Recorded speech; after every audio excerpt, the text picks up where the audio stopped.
સુરતની રિંગ રોડની માર્કેટ, જ્યાં પૈસાની રેલમછેલ છે પણ માણસાઈનો દુકાળ છે. હિતેશ, જેની આખી જિંદગી ચાની કીટલીના વરાળમાં ખોવાઈ ગઈ હતી. લોકો તેને ભિખારી જેવી નજરે જોતા, પણ કોઈને ખબર નહોતી કે એ ચાની કીટલીમાં માત્ર ચા નહીં પણ કરોડપતિ બનવાનું સપનું ઉકળતું હતું. એક દિવસ એવું બન્યું કે હિતેશની કીટલી પર એક એવો શબ્દ પડ્યો જેણે એની આખી દુનિયા હચમચાવી નાખી. શું તમે ક્યારેય વિચાર્યું છે કે તમારી એક નાની એવી માનસિકતા તમારા નસીબના દરવાજા બંધ કરી શકે છે? આ કહાની છે હિતેશની, એક ચાવાળાથી માર્કેટના બાદશાહ બનવાની. સ્ટોરી બાય કાઠિયાવાડી સાથે આ સફરમાં જોડાવા માટે અત્યારે જ સબસ્ક્રાઇબ કરો, વિડીયોને લાઇક કરો અને કોમેન્ટમાં "હું તૈયાર છું" લખો. ચાલો આ અદ્ભુત સફર શરૂ કરીએ. કીટલી અને કાપડની માયાજાળ. સુરતનું નામ પડે એટલે આંખ સામે કાપડની મિલ અને મોટા મોટા ટેક્સટાઇલ માર્કેટ્સ આવે. રિંગ રોડ પર હિતેશ પટેલની એક નાનકડી ચાની કીટલી હતી. હિતેશ, જેનો ઉછેર એક મધ્યમવર્ગીય પરિવારમાં થયો હતો, પણ સંજોગોના માર હેઠળ તે આજે ફૂટપાથ પર ચા વેચવા મજબૂર હતો. રોજ સવારે 5 વાગે ઉઠીને તે દૂધની થેલીઓ લાવતો, અદરકવાળી ચા બનાવતો અને આખા દિવસની દોડધામમાં લાગી જતો. માર્કેટના મોટા વેપારીઓ જ્યારે લાખોના સોદા કરીને થાકેલા પગે બહાર નીકળતા, ત્યારે હિતેશની કીટલી પાસે ઊભા રહેતા. તેઓ ચા પીતા, પણ હિતેશની સામે જોતા પણ નહીં. એ વેપારીઓ માટે હિતેશ એટલે માત્ર એક સર્વિસ પ્રોવાઈડર, એક માણસ જેનું કામ છે ચા આપવી અને પૈસા લેવા. હિતેશને ક્યારેય કોઈએ પૂછ્યું નહીં, "કેમ છે હિતેશ?" એને મળતી તો બસ ગાળો અથવા તો બગાસું ખાતા ગરાકોના ટોણા. એક દિવસ બપોરનો સમય હતો. માર્કેટમાં ગરમી ખૂબ હતી. રમેશભાઈ શાહ, જેઓ સુરતના મોટા કાપડના વેપારી ગણાય છે, પોતાની આલીશાન ગાડીમાંથી ઉતર્યા અને હિતેશ પાસે ચા માંગવા આવ્યા. હિતેશે ખૂબ જ વિનમ્રતાથી તેમને ગરમાગરમ ચા આપી. રમેશભાઈએ ચાનો એક ઘૂંટડો ભર્યો અને મોઢું બગાડ્યું. તેમણે ગ્લાસ નીચે મૂકતા કહ્યું, "હિતેશ, ચા તો તારી સારી છે, પણ તારી આ કેટલી જેવી હાલત છે એવી જ તારી વિચારવાની શક્તિ પણ છે. તું કાયમ ગરીબ જ રહીશ. ખબર છે કેમ?" હિતેશ સ્તબ્ધ થઈ ગયો. તેણે ક્યારેય કોઈને આવું પૂછ્યું ન હતું. તેણે પૂછ્યું, "સાહેબ, તમે આવું કેમ કહો છો? હું તો મહેનત કરું છું." રમેશભાઈ હસ્યા, એક કટાક્ષભરી હસી. "મહેનત તો ગધેડોએ કરે છે હિતેશ. તું આખો દિવસ ગરાકો પાસેથી માત્ર પૈસા માંગે છે.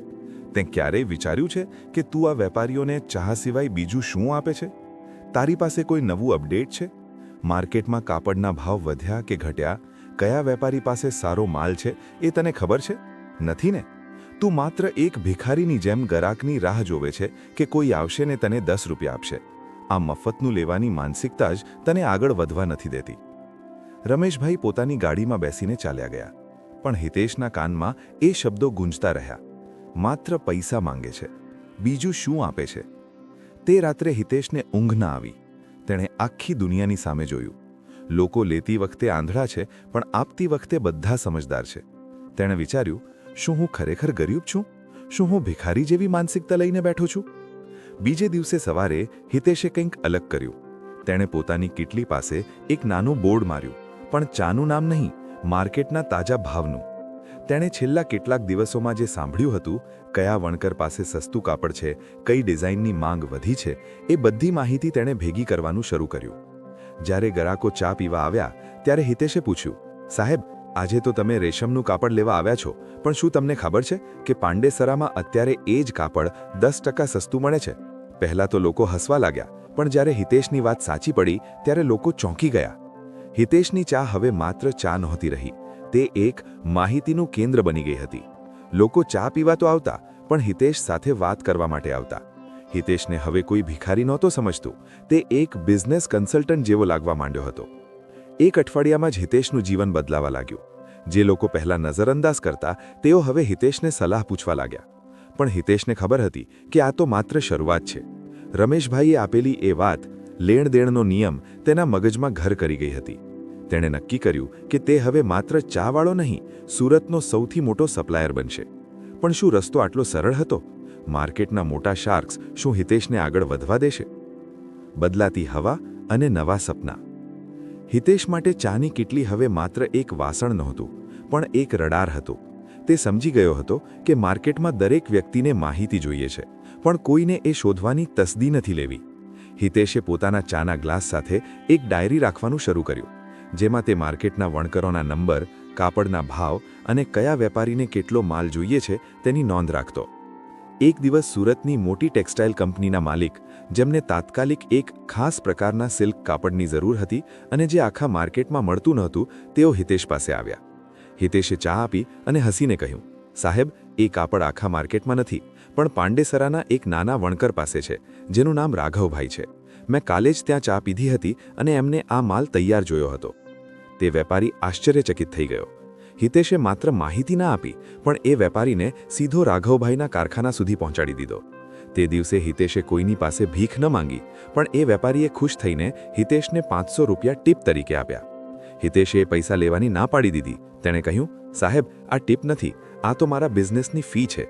મેં તમને કિંમતી સમય બચાવી આપ્યો છે. એ દિવસ પછી હિતેશની કિટલી પર ચા પીવા કરતાં સલાહ લેનારાઓની લાઈન લાગવા માંડી. લોકો હવે તેને ચાવાળો નહીં, પણ હિતેશભાઈ કહીને બોલાવતા. હિતેશની વિચારધારા બદલાઈ ગઈ હતી. હવે તે ગરીબાઈના દાયરામાંથી બહાર આવી રહ્યો હતો. તેણે એ વેપારીઓ પાસેથી મળેલા નફામાંથી નાનું ભાડું ભરીને એક નાની ઓફિસ માર્કેટની અંદર ભાડે લીધી. 6 મહિના વીતી ગયા. એક દિવસ રમેશભાઈ શાહ ફરી એ જ રિંગ રોડ પરથી પસાર થયા. તેમની નજર એક નવી દુકાન પર પડી, જેના બોર્ડ પર લખ્યું હતું, હિતેશ એન્ટરપ્રાઇઝિસ, ટેક્સટાઇલ કન્સલ્ટન્ટ.